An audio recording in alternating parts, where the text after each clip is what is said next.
Si nous n'arrivons pas à atteindre nos objectifs, c'est parce que notre cerveau préhistorique nous joue des tours. Voilà ce qu'on entend à peu près tous les jours sur les réseaux sociaux et de la part des marchands de développement personnel. Vous auriez peut-être pu penser que ce qui nous aide, ce sont les grandes philosophies, les grandes religions, mais non, c'est simplement notre cerveau préhistorique qui nous joue des tours. Je vais ici parler de quelqu'un qui véhicule ce genre de discours. Je ne le connais pas personnellement, ce n'est peut-être pas lui le plus haut représentant de cette théorie, mais c'est le seul que je connais, le seul dont j'ai l'image, donc c'est lui que je vais un peu travailler. Je ne sais pas encore très bien ce que je vais dire, mais j'ai une sorte d'intuition, si vous voulez, qui me guide, c'est que ce genre de d'énoncé se propage dans la population, non pas malgré le fait que ce ne soit pas scientifique, mais précisément parce que ce n'est pas scientifique. On verra ça peut-être plus tard, peut-être que j'arriverai, peut-être pas à démontrer, mais à appuyer un peu cette idée. Si je fais cette vidéo, ce n'est pas tellement que je pense que vous êtes susceptible de tomber dans le piège de ce genre de discours, mais peut-être que ce genre de discours a des choses à nous dire aussi sur notre époque et sur l'être humain.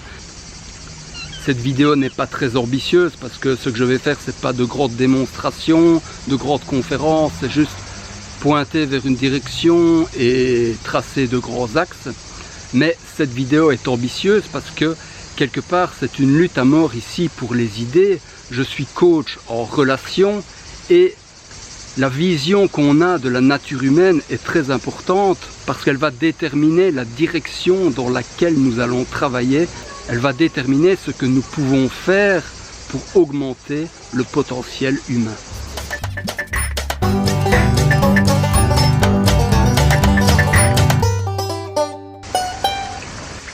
La personne que nous étudions ici a un site internet et une chaîne YouTube. Je lui ai écrit sur sa chaîne YouTube, on verra tout à l'heure s'il m'a répondu. En attendant, je vous propose de regarder d'abord ces vidéos.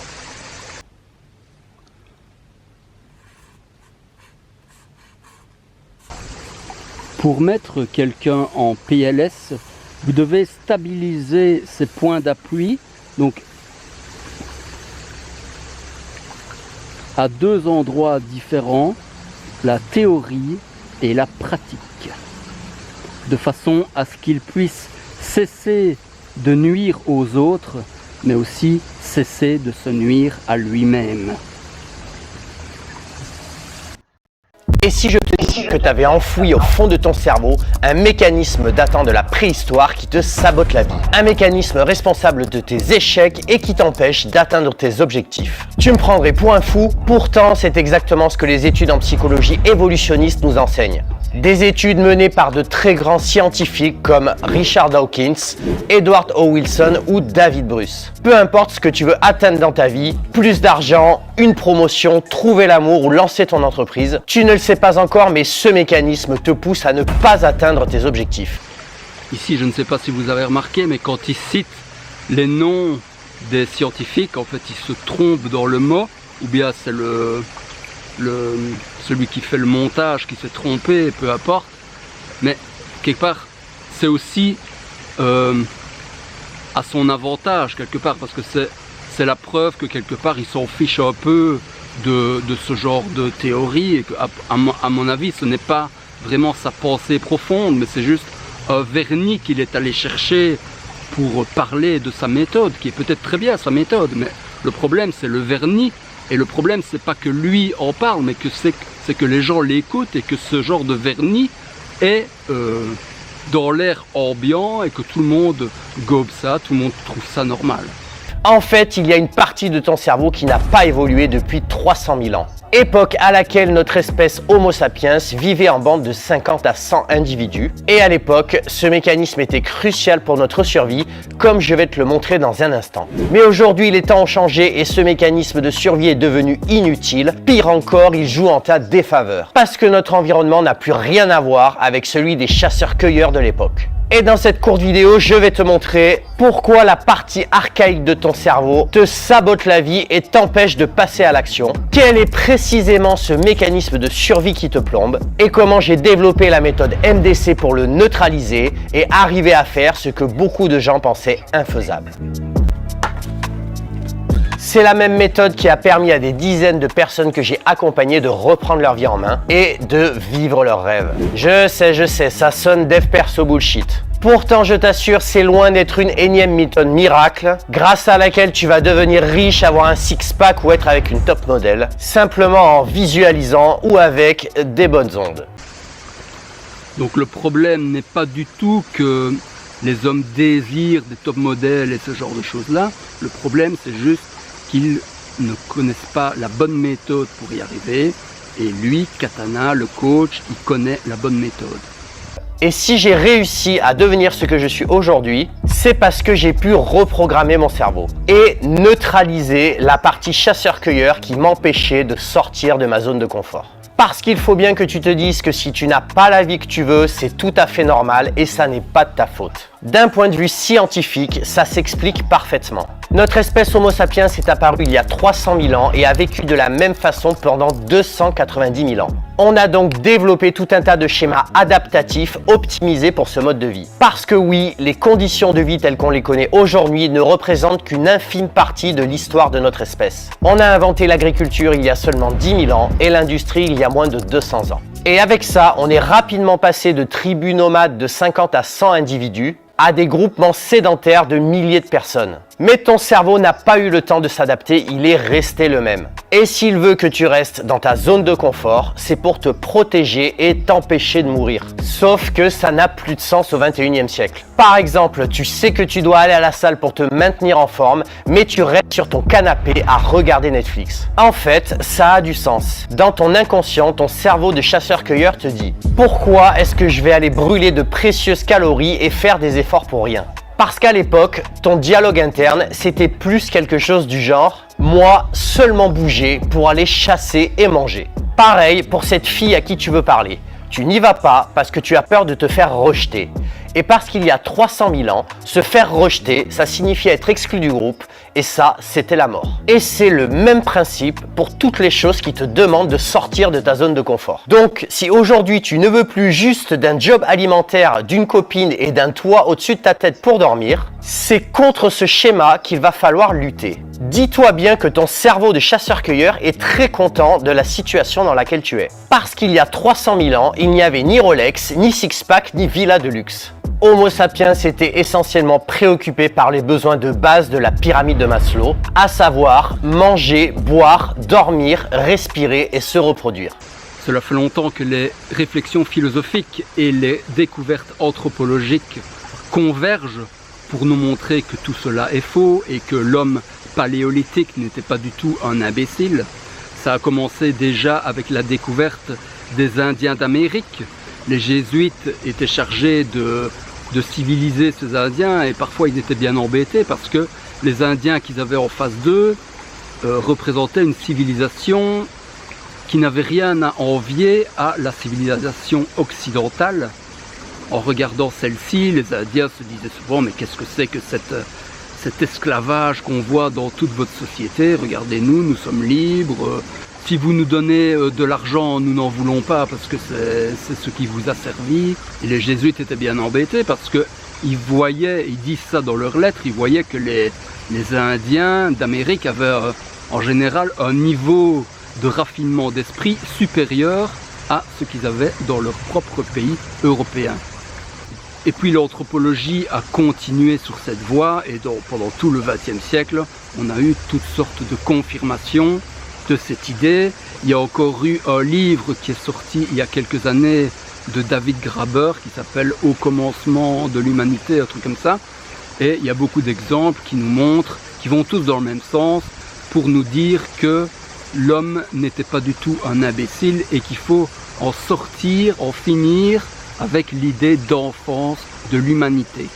Si vous voulez, voici un résumé, un bref schéma de la situation philosophique. Donc vous avez, pour rappel, vous avez ici l'opposition des deux grands penseurs à ce sujet-là. Donc vous avez différentes visions de la préhistoire, différentes visions du passé qui entraînent différentes visions de l'avenir. Donc vous avez en gros la position de Hobbes et la position de Rousseau. Hobbes dit que à l'état paléolithique, préhistorique, les hommes étaient dans un état de guerre perpétuelle de tous contre tous. Et donc l'état présent apparaît comme quelque chose de très positif puisque ça empêche la guerre de tous contre tous. L'état, la hiérarchie, la contrainte, tout cela nous empêche de retourner dans la barbarie. Et donc, quand on en est là, quelle est la vision d'avenir que l'on a? Le mieux qu'on pourrait espérer, c'est que les choses restent comme ça. Il n'y a pas vraiment d'espoir de trouver autre chose. À cela s'oppose Rousseau, qui lui affirmait ce qui a été confirmé par l'anthropologie plus tard. Il affirmait que les hommes au paléolithique ont vécu pendant très longtemps dans un état d'autonomie, de liberté, et que c'est la société moderne qui a amené toutes les oppressions qu'on connaît. Et donc cette vision-là du passé entraîne, au contraire de celle de Hobbes, une vision optimiste sur le futur et sur la révolution, parce que à ce moment-là, il est tout à fait possible d'imaginer qu'on pourrait retrouver un état semblable, un état démocratique semblable à ce qui existait avant nos sociétés modernes.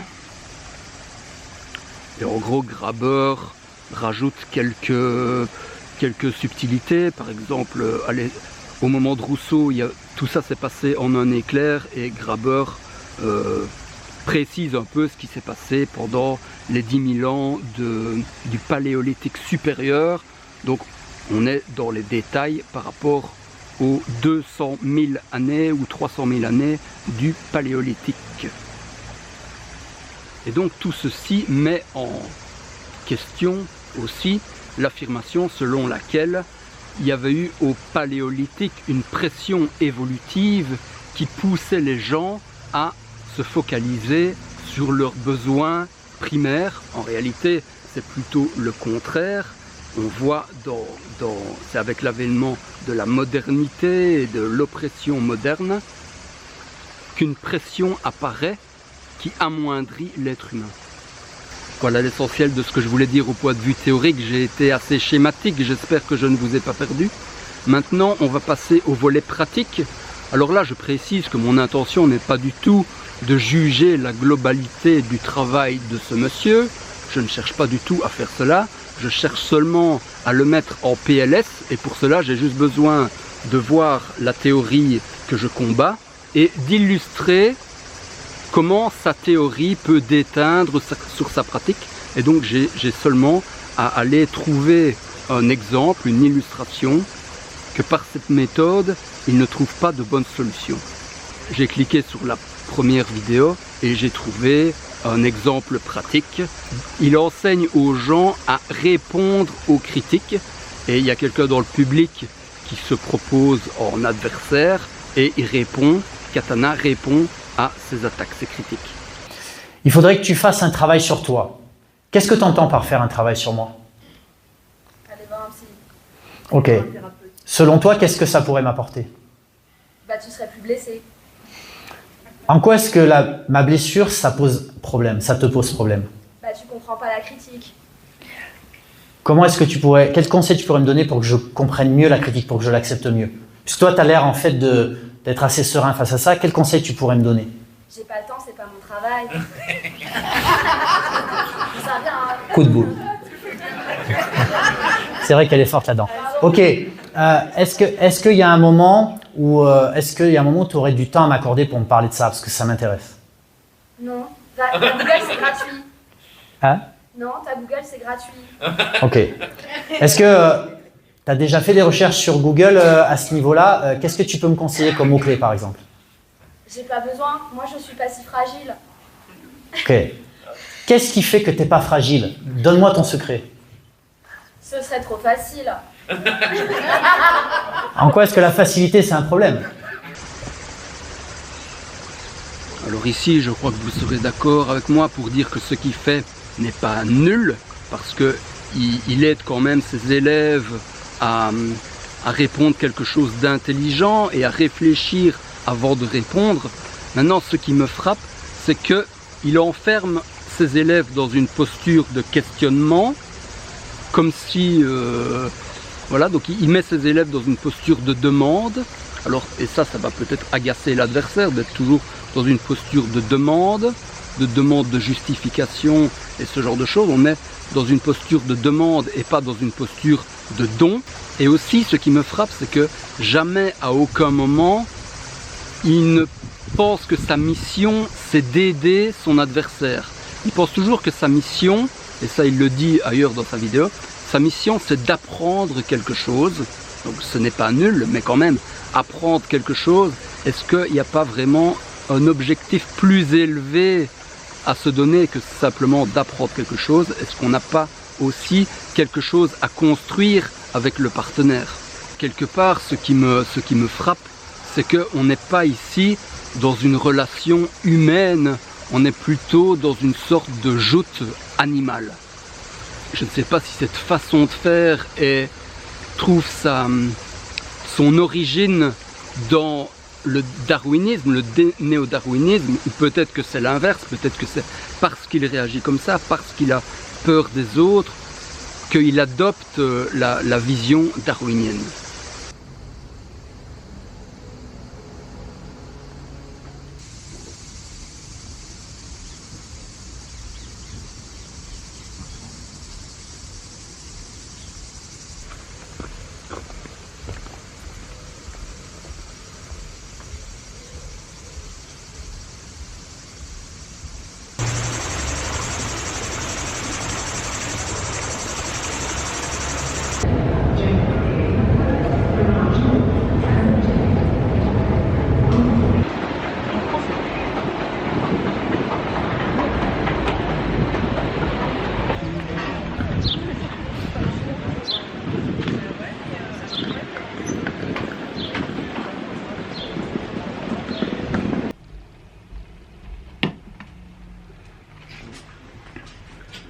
Voilà, il m'a répondu, nous avons échangé une dizaine de messages.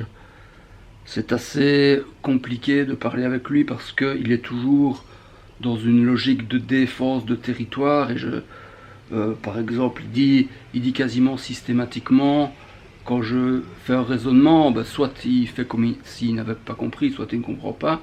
Son reproche principal, c'est que j'interprète constamment ce qu'il dit. Donc en fait, je dis juste ma pensée, mais apparemment il exige qu'on utilise exactement ces termes, etc.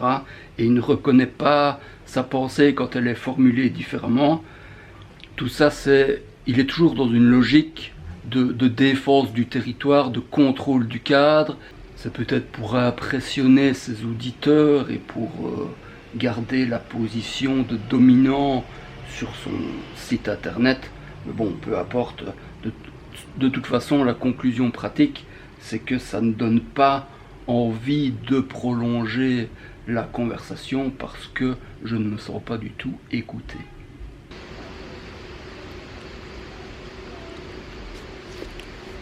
Dans un premier temps, on aurait pu penser que la découverte de l'évolution allait faire reculer tous les mythes obscurantistes. Apparemment, cet optimisme était un peu naïf. Du côté de la religion, on a vu un durcissement avec les créationnistes, les témoins de Jéhovah, qui sont d'autant plus forts qu'ils s'opposent à la science.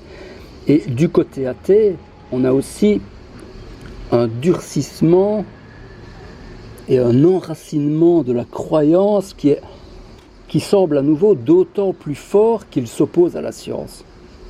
Parce que la science n'a pas de collège central, ce n'est pas une institution toute puissante qui impose à tous ses énoncés. Quand elle entre en conflit avec les intérêts des gens, ils peuvent toujours se dire que ce n'est pas très bien établi et que certains scientifiques se trompent. En faisant cela, non seulement ils préservent leurs intérêts, mais aussi cela les amuse et cela renforce leur ego en leur donnant l'idée qu'ils sont des personnes spéciales, des personnes élues. Maintenant, cette maladie commune des témoins de Jéhovah et des néo-darwiniens a aussi un bon côté, c'est qu'elle permet, en regardant de l'autre côté, de voir où se trouve la santé. Et pour le dire en quelques mots, la santé ne se trouve pas dans les raccourcis et les chemins de traverse, mais plutôt dans les grandes routes, dans les grands chemins qui ont fait l'humanité. Quand on a l'humilité de commencer à chercher des chemins qui pourraient être valables pour tout le monde, on change alors de vision sur la nature humaine. Au lieu de chercher le secret, on se met à chercher la vérité. Au lieu de chercher la domination, on se met à chercher le service.